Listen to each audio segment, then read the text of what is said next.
श्रीमद्वाल्मीकि रामायण अरण्य कांड अध्याय 7। सीता और भ्राता सहित श्रीराम का सुतीक्ष्ण के आश्रम पर जाकर उनसे बातचीत करना तथा उनसे सत्कृत हो रात में वहीं ठहरना। शत्रुओं को संताप देने वाले श्रीरामचंद्र जी लक्ष्मण, सीता तथा उन ब्राह्मणों के साथ सुतीक्ष्ण मुनि के आश्रम की ओर चले। वे दूरत्क का मार्ग तय करके अगाध जल से भरी हुई बहुत सी नदियों को पार करते हुए जब आगे गए, तब उन्हें महान मेरुगिर के समान एक अत्यंत ऊंचा पर्वत दिखाई दिया, जो बड़ा ही निर्मल था। वहां से आगे बढ़कर वे दोनों इक्ष्वाकु कुल के श्रेष्ठ वीर रघुवंशी बंधु सीता के साथ नाना प्रकार के वृक्षों से भरे हुए एक वन में पहुंचे। उस घोर वन में प्रविष्ट हो श्री रघुनाथ जी ने एकांत स्थान में एक आश्रम देखा, जहां के वृक्ष प्रचुर फल फूलों से लदे हुए थे। इधर उधर टंगे हुए चीर वस्त्रों के समुदाय उस आश्रम की शोभा बढ़ाते थे। वहां आंतरिक मल की शुद्धि के लिए पद्मासन धारण किए सुतीक्ष्ण मुनि ध्यानमग्न होकर बैठे थे। श्री राम ने उन तपोधन मुनि के पास विधिवत जाकर उनसे इस प्रकार कहा। सत्य पराक्रमी धर्मज्ञ महर्षे, भगवन, मैं राम हूं और यहां आपका दर्शन करने के लिए आया हूं, अतः आप मुझसे बात कीजिए। धर्मात्माओं में श्रेष्ठ भगवान श्री राम का दर्शन करके धीर महर्षि सुतीक्ष्ण ने अपनी दोनों भुजाओं से उनका आलिंगन किया और इस प्रकार कहा। सत्यवादियों में श्रेष्ठ रघुकुलभूषण श्री राम, आपका स्वागत है। इस समय आपके पदार्पण करने से यह आश्रम सनात हो गया। महायशस्वी वीर, मैं आपकी ही प्रतीक्षा में था, इसीलिए अब तक इस पृथ्वी पर अपने शरीर को त्याग कर मैं यहाँ से देवलोक ब्रह्मधाम में नहीं गया।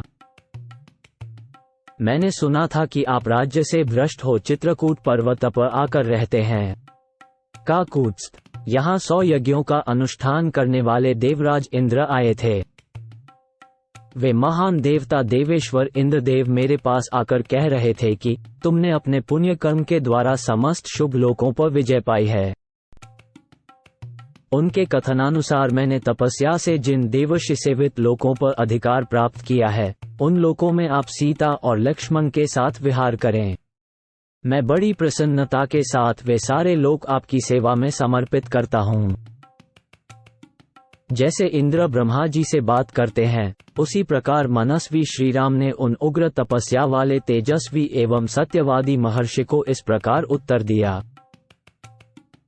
महामुने, वे लोग तो मैं स्वयं ही आपको प्राप्त कराऊंगा। इस समय तो मेरी यह इच्छा है कि आप बतावें कि मैं इस वन में अपने ठहरने के लिए कहाँ कुटिया बनाऊं। आप समस्त प्राणियों के हित में तत्पर तथा इहलोक और परलोक की सभी बातों के ज्ञान में निपुण हैं। ये बात मुझसे गौतम गोत्रीय महात्मा शरभंग ने कही थी। श्री रामचंद्र जी के ऐसा कहने पर उन लोकविख्यात महर्षि ने बड़े हर्ष के साथ मधुर वाणी में कहा। श्री राम, यही आश्रम सब प्रकार से गुणवान सुविधाजनक है, अतः आप यहीं सुखपूर्वक निवास कीजिए। यहाँ ऋषियों का समुदाय सदा आता जाता रहता है और फल मूल भी सर्वदा सुलभ होते हैं। इस आश्रम पर बड़े बड़े मृगों के झुंड आते और अपने रूप, कांति एवं गति से मन को लुभाकर किसी को कष्ट दिए बिना ही यहाँ से लौट जाते हैं। उन्हें यहाँ किसी से कोई भय नहीं प्राप्त होता है। इस आश्रम में मृगों के उपद्रव के सिवा और कोई दोष नहीं है, यह आप निश्चित रूप से जान लें। महर्षि का यह वचन सुनकर लक्ष्मण के बड़े भाई धीर वीर भगवान श्री राम ने हाथ में धनुष बाण लेकर कहा।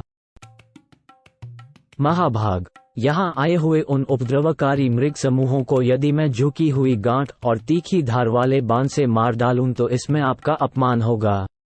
यदि ऐसा हुआ तो इससे बढ़कर कष्ट की बात मेरे लिए और क्या हो सकती है।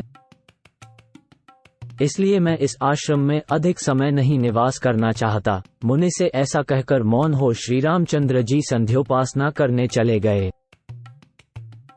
सायंकाल की संध्योपासना करके श्री राम ने सीता और लक्ष्मण के साथ सुतीक्ष्ण मुनि के उस रमणीय आश्रम में निवास किया।